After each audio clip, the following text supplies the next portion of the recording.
Hello, welcome to Marine 16 and our YouTube channel. In this presentation we are looking at diesel and the implications of water particularly. If you like the presentation, subscribe to receive regular updates at the end. Are you having to stop using your boat?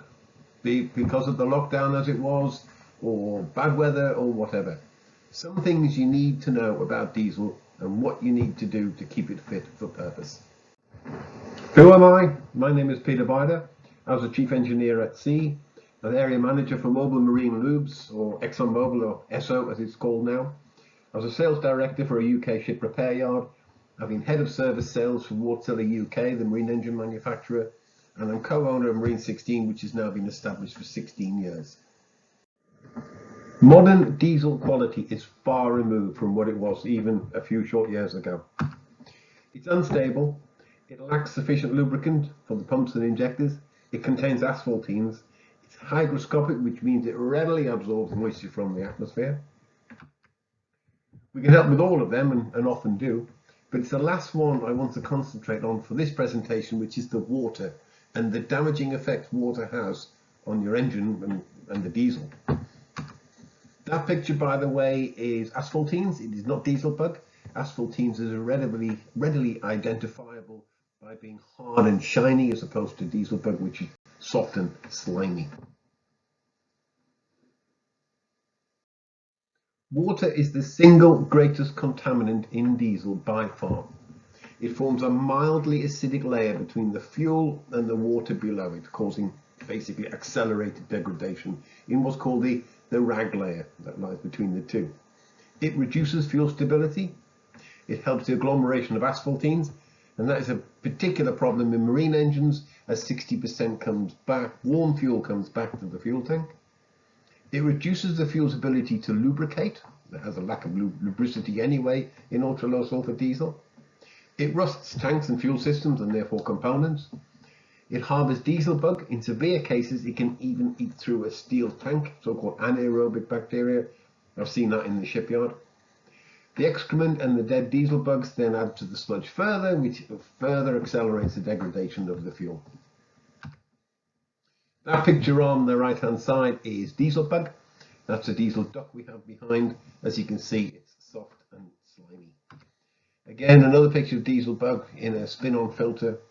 This picture is an interesting one. This is diesel bug in a fuel pipe. This came from a fishing boat in the North Sea. It basically broke down, the engine stopped, and it had to be towed in by the RNLI. And so to the science. Diesel bug is a collection of bacteria, molds and yeast. Something like a virus, but luckily unlike a virus, we can kill it. The world knows all about viruses now, let's face it. Diesel bug, like any bacteria, doubles its numbers every 20 minutes in an ideal environment. Now let's face it, a warm, still, dark fuel tank on hot sunny days and cold nights is about as ideal as you're going to get in the real world. Diesel bug comes from the air being drawn into your tank or from your supplier. Yes, even the very best suppliers. So imagine 1 teaspoon of diesel bug bacteria, that's 5 mil, and that multiplying every 20 minutes in perfect conditions. That's 10 mil after 20 minutes, 20 mil after 40 minutes, 40 mil after an hour, and so on. Eventually you'll get to 1 litre in just 2.5 hours. So okay, the diesel bug in your tank is not all bacteria, and it's not perfect laboratory conditions, although don't forget it's not far off. It's dark, it's warm, it's wet, and it's still. That's pretty perfect. Now let's look at a real tank and another multiplying rate. Not every 20 minutes, but let's say 12 hours. So multiply, double this number every 12 hours. So that 5 mil becomes 10 mil in 12 hours. 20 mil in a day, 40 mil in a day and a half. Before you know it, in 2 weeks, you've got a litre of diesel bug. In 3 weeks, that 1 litre becomes very, very much more. And it will block the filters and stop your engine. That is a very real scenario, and we hear about it all of the time. Especially from springtime onwards, as I say, warm, sunny days and cold evenings. So how to stop it? All you need to do is drain off the water from your fuel tank and dose with our biocide diesel bug treatment. So how do you get rid of the water? Very simply, use a drain cock on the tank regularly. If you don't have a drain, and let's face it, many yachts don't have a drain, just get a hose and a pump, push the hose down through the filler cap until it gets to the bottom, start your pump and pump the water out. Stop obviously when the diesel comes. Or you could use our diesel duct, that will do it automatically for you, and also has a high-speed pump if you want to sludge bust or remove the sludge from the bottom of the tank as well. One picture there is actually on a boat. The other one is from a shovel from a quarry, for example. We also have a portable dewatering system. It's a self-contained water separator. It's mounted on a backplate.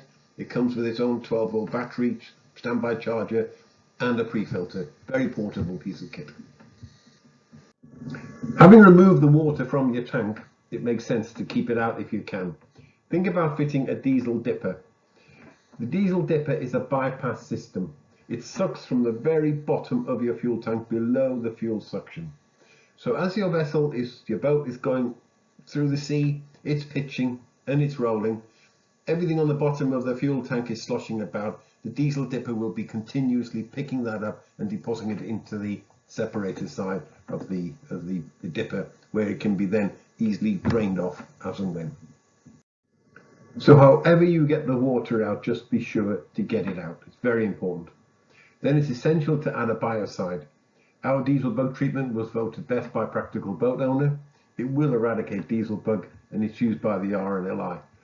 One word of caution, don't be tempted to use a treatment that absorbs the water into the fuel and effectively saturates the fuel with water.